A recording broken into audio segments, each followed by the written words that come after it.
Martes 16 de enero de 2024. Tres mensajes del Evangelio de hoy, tomado del Evangelio de San Marcos, capítulo 2, versículos del 23 al 28. Sucedió que un sábado atravesaba él un sembrado y sus discípulos, mientras caminaban, iban arrancando espigas. Los fariseos le preguntan: «Mira, ¿por qué hacen en sábado lo que no está permitido?». Él les responde: «¿No han leído nunca lo que hizo David cuando él y sus hombres se vieron faltos y con hambre, cómo entró en la casa de Dios en tiempo del sumo sacerdote Abiatar, comió de los panes de la proposición que solo está permitido comer a los sacerdotes y se los dio también a quienes estaban con él?» Y les decía: «El sábado se hizo para el hombre y no el hombre para el sábado. Así que el Hijo del Hombre es Señor también del sábado». Palabra del Señor. Gloria a ti, Señor Jesús. Queridos amigos, recordemos que nos encontramos en el tiempo ordinario. Este tiempo litúrgico nos habla de los acontecimientos que sucedieron en la vida de Jesús durante estos 3 años de ministerio público. La liturgia celebrará algunos momentos fuertes, como la Navidad, donde se concentrará específicamente en el nacimiento del Señor, como la Cuaresma, donde se concentrará en esos acontecimientos que prepararon la muerte del Señor, como la Semana Santa, donde celebraremos la pasión y muerte de nuestro Señor Jesucristo. Pero durante el tiempo ordinario veremos frecuentemente enseñanzas de Jesús y también una serie de confrontaciones, particularmente con un grupo judío llamado los fariseos. Era un grupo judío muy conocedor de la ley, pero que la interpretaba muy torcidamente. Además, criticaban duramente a Jesús porque estaban llenos de orgullo y de soberbia. Ellos creían que tenían la única y auténtica interpretación de la ley, y entonces el Señor, a través de estos evangelios y a través de estos pasajes, nos mostrará en qué consiste verdaderamente el espíritu de la ley. Vamos con 3 mensajes. Primero, cuídate de la envidia espiritual.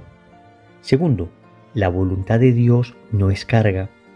Tercero, lee más la Biblia. Vamos con el primer punto. Cuídate de la envidia espiritual.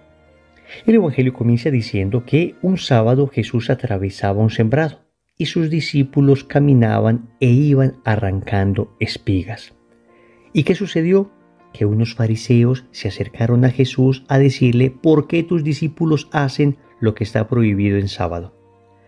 Familia, Jesús no estaba predicando, Jesús no estaba sanando, Jesús ni siquiera estaba con el pueblo. Jesús estaba con sus discípulos y ahí estaban los fariseos, con los ojos abiertos, mirando cada acción de Jesús para ver en dónde caía, para ver qué criticar. De hecho, el Evangelio nos dice en muchas ocasiones que los fariseos querían atrapar a Jesús con sus propias palabras. Estaban pendientes a ver a través de qué lo podían atrapar, pendientes a ver si contradecía la ley. Esto es lo que se llama envidia espiritual. Envidia espiritual. ¿Qué es la envidia? Es un sentimiento de tristeza frente al bien que hace otra persona o frente al bien que vive otra persona. Ese sentimiento como de tristeza, como de rabia en ocasiones, es un sentimiento muy perjudicial. Peor aún cuando la envidia es espiritual.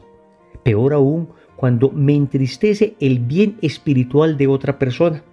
Y esto es precisamente lo que padecían los fariseos. No podían tolerar que Jesús predicara de esa manera. No podían tolerar que el pueblo se aglomerara en torno a Jesús. No podían tolerar que Jesús hiciera esos milagros. No podían tolerar que ellos ya no fueran el modelo a seguir, sino que a partir de Jesús fuera nuestro Señor, el único y verdadero modelo a seguir. Padecían entonces una terrible envidia espiritual. Y déjame decirte que la envidia espiritual, desafortunadamente, la vamos a padecer y la vamos a sentir. La vamos a padecer porque en muchas ocasiones en el camino espiritual habrá personas que sentirán cierta envidia. Sí, amigos, es triste. Uno esperaría que después de haber estado en el mundo, en ambientes tan hostiles, cuando llegara a la fe, esperaría uno que todo fuera perfecto, que todo el mundo fuera santo. La verdad es que no. La verdad es que el mismo Señor advirtió que en el reino crecen la cizaña y el trigo juntos. Recordemos el pasaje del ciego Bartimeo. Cuando Bartimeo comenzó a gritar, Jesús, hijo de David, ten compasión de mí, dice el Evangelio que un grupo de los que iban con Jesús se fue donde Bartimeo a decirle, cállate. Pero también nos dice que otro grupo se fue a decirle, ánimo, levántate, el maestro te llama. Esto nos lo encontraremos en cada parroquia, en cada comunidad, en cada grupo. En realidad, esto es inherente a la condición humana. Por consiguiente, allí donde haya seres humanos, desafortunadamente habrá envidia. Y esto no nos puede escandalizar. Lo triste es que en muchas ocasiones somos nosotros los que sentimos esa envidia. Y debemos ser hoy bastante humildes y reconocer que también nosotros hemos envidiado espiritualmente a otras personas. Y aquí no me refiero a una, entre comillas, sana envidia, como dicen algunas personas, que sería como admirar el bien espiritual del otro y desear tener ese bien espiritual en un buen sentido. No, aquí nos referimos a las discordias que en ocasiones hay dentro de los movimientos. Uno peleando con otro, uno criticando a otro, uno diciendo que no le parece lo que este otro hizo. Esto desafortunadamente sucede y nosotros podemos ser utilizados por el enemigo para dividir. Familia, si en algún momento hemos sentido esta tentación de envidia espiritual, entonces rechacémosla. Recuerden que sentir no es consentir. Puede que el enemigo nos proponga esa tentación, pero tú y yo tenemos que rechazarla vehementemente. No significa esto que si tienes alguna autoridad, algún cargo importante dentro de tu comunidad, no puedas corregir lo que otra persona hace, porque entonces ¿sería eso envidia espiritual?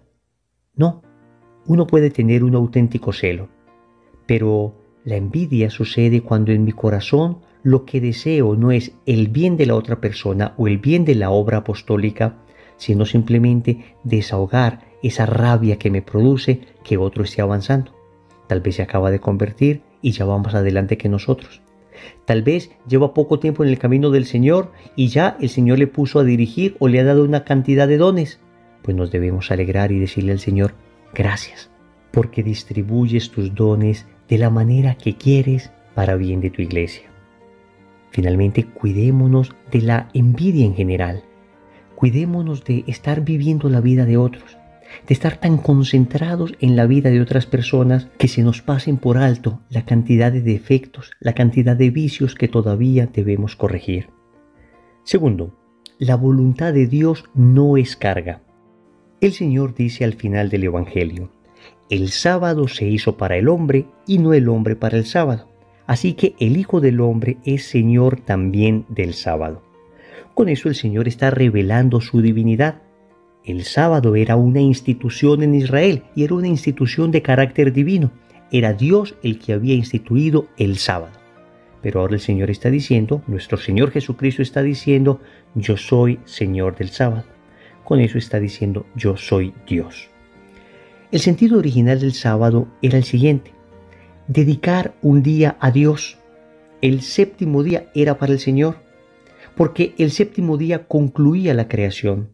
Los cristianos ya no celebramos el sábado sino el domingo, porque celebramos una nueva creación, la que recibimos el día de la resurrección de Cristo.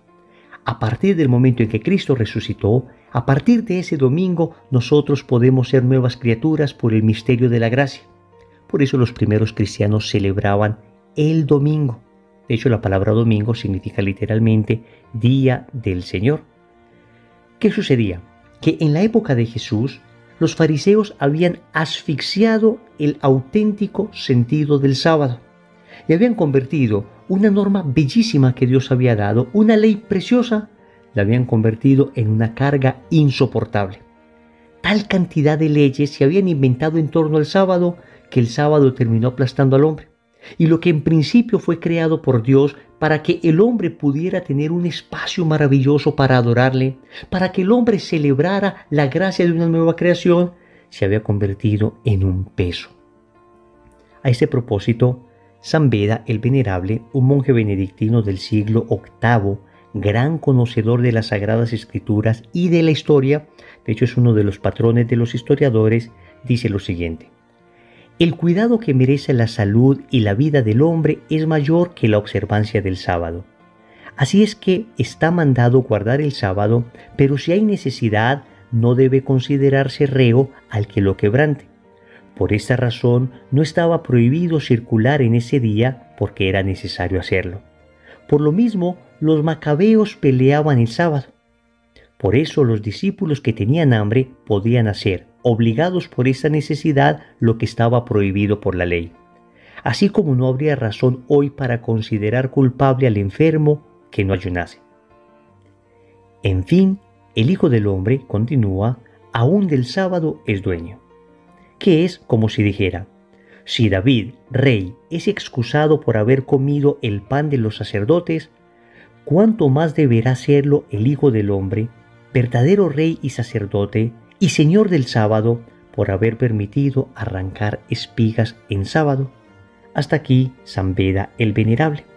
Nos está diciendo entonces que el auténtico sentido del sábado es distinto al que los fariseos proponían. Y aquí hay una reflexión más profunda. La ley, el mandamiento de Dios, en realidad fue creado por Dios para hacer liberación, no para hacer carga. Ciertamente, el cumplir la ley de Dios nos implicará en ocasiones esfuerzos, pero ese esfuerzo se verá siempre bien compensado porque es el esfuerzo propio del esclavo que lucha contra sus cadenas. Es decir, el cumplir el mandamiento de Dios puede ser en ocasiones una lucha, pero siempre libera, pero siempre te deja más liviano, pero siempre te deja más feliz. Una ley divina que esclavizara al hombre no podría considerarse como una auténtica ley divina. Al contrario, todo lo que Dios nos propone es para liberarnos. Dios nos dice que seamos puros para liberarnos de la esclavitud de la lujuria. Nos dice que seamos desprendidos y que vivamos la pobreza evangélica para liberarnos de la tiranía de la idolatría al dinero. Nos dice que seamos humildes para liberarnos de la esclavitud de la soberbia. ¿Ven? Toda auténtica ley libera. Tercero, lee más la Biblia. El Señor le dice a los fariseos una expresión bien bella. No han leído nunca lo que hizo David. El Señor está mencionando la Sagrada Escritura a los fariseos, que la conocían, por supuesto. Sin embargo, la interpretaban de manera errónea.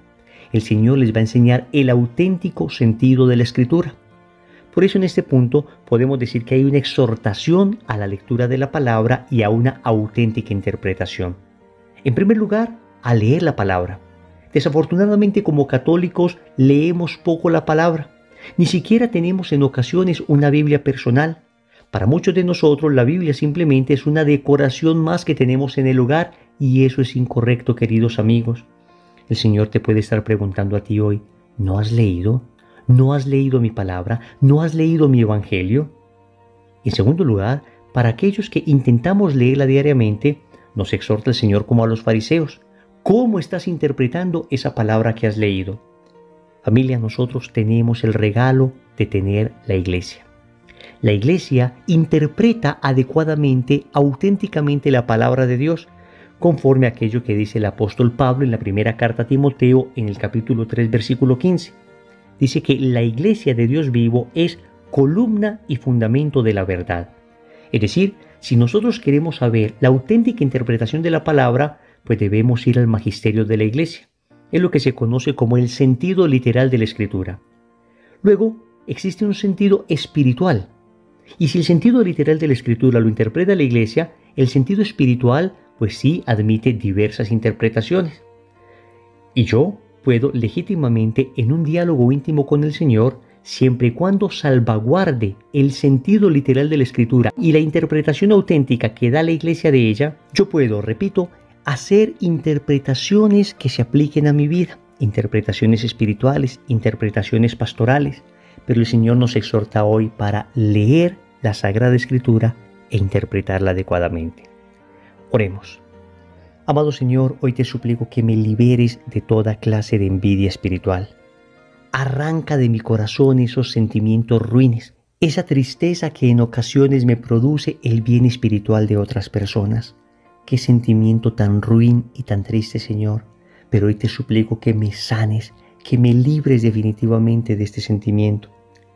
También te doy gracias porque me has regalado tu ley, que no es una carga, sino una bendición, que no es esclavitud, sino libertad, que no es un yugo, sino el rompimiento de ese yugo. Te doy gracias, Señor, porque a través de tu palabra me has enseñado todo esto.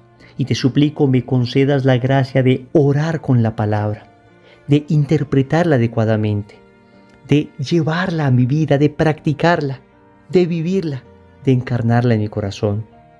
Señor, dame lo que me pides y pídeme lo que quieras. Amén.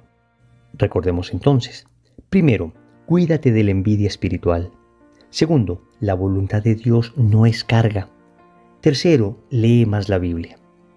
Compromiso. Les invito para que intentemos tener una Biblia personal, una Biblia que leamos, una Biblia que estudiemos, una Biblia que vivamos. Por supuesto, una buena Biblia católica. En el nombre del Padre, y del Hijo, y del Espíritu Santo. Amén.